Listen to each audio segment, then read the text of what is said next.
দাবিতে অবস্থান করছি নতুনবাদে।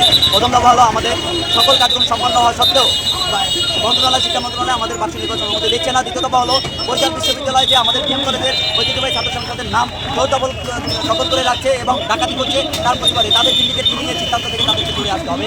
যদি তারা সরে না আসে আমরা সতর্ক করছি তাদেরকে এবং স্পষ্ট করে হুঁশিয়ারি করে বলছি, যদি তারা সরে না আসে তাদের কোনো বাস বরিশাল শহরে চলতে পারবে না, তাদের কোনো শিক্ষার্থী বরিশাল শহরে প্রবেশ করতে পারবে না। কারণ বরিশাল বিশ্ববিদ্যালয় হলো এই বিএম কলেজের শিক্ষার্থীদের আন্দোলনের ফসল। অতএব তারা এটা নিয়ে চিনিমিনি খেললে চুল পরিমাণ তাদেরকে ছাড় দেওয়া হবে না।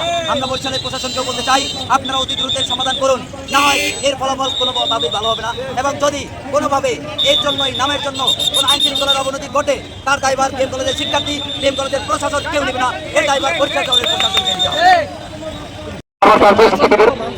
যারা অত্যন্ত পরিশ্রম করে আমাদের সাথে কথা প্রকাশ করে অবস্থান কর্মসূচি অংশগ্রহণ করেছেন, সাংবাদিকরা যারা আছেন তারা হয়তো প্রশ্ন করতে পারেন হঠাৎ করে আপনারা কেন রবীন্দ্রনাথ অবস্থান কর্মসূচি গ্রহণ করবেন। এটা হঠাৎ করে না, গত 2 মাস আগে আমরা সাথে বিভাগীয় কমিশনার সেই বাক্সকে নিয়ে টানাটানি করার কিছু নেই। আর দ্বিতীয় নম্বর আমাদের যে করণীয় সেটা হচ্ছে, যদি আমরা আমাদের দাবি হাটলাইনে যেতে হয়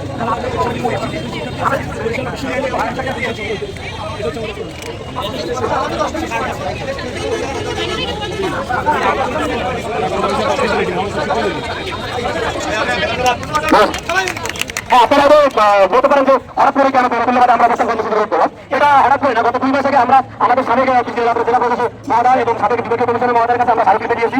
এরপরে আমরা দফায় দফায় আমাদের বার্ষিক সাবেক যে নেতৃবৃন্দ ছিল, যারা এমপি নেত্রী পর্যায়ে এবং যারা বরিশাল এবং বাংলাদেশের বিভিন্ন পর্যায়ে আছে, তাদেরকে নিয়ে আমরা সংবাদ সম্মেলনের মতো বেশ কিছু কর্মসূচি গ্রহণ করেছিলাম।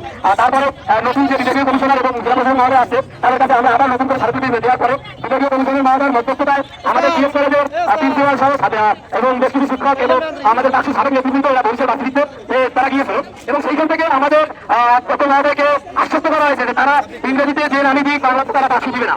এই কথা হওয়ার পরে পরবর্তী দিনই তাদের সিন্ডিকেট সভায় তারা বাক্স অনুমোদন করে এবং পরের দিনই বিভিন্ন পেপার পত্রিকায় প্রকাশিত হয়েছে বরিশাল বিশ্ববিদ্যালয়ের তারা সিন্ডিকেট সভায় তাদের ছাত্র সংগঠনের নাম বাক্স দাবি করেছে। এর পরিপ্রেক্ষিতে আমরা যারা বিএম কলেজের সাধারণ ছাত্র শিক্ষার্থীরা আছি, এরা আমরা হাসপাতালে আসি। আমরা আজকে এই নতুননগর থেকে আমরা প্রথমে কারণ আজকে এই অবস্থান কর্মসূচি হচ্ছে ট্রেলার পিক্সেল আমি বাকি রাখবো। এরপর বিশ্ববিদ্যালয়ের ভিসি যদি আমাদের নাম নিয়ে কোনো দায়িত্ব না করে, তাহলে বরিশাল শহরে তাদেরকে অবাঞ্ছিত ঘোষণা করা হবে, তাদেরকে বরিশাল শহরে ঢুকতে দেওয়া হবে না।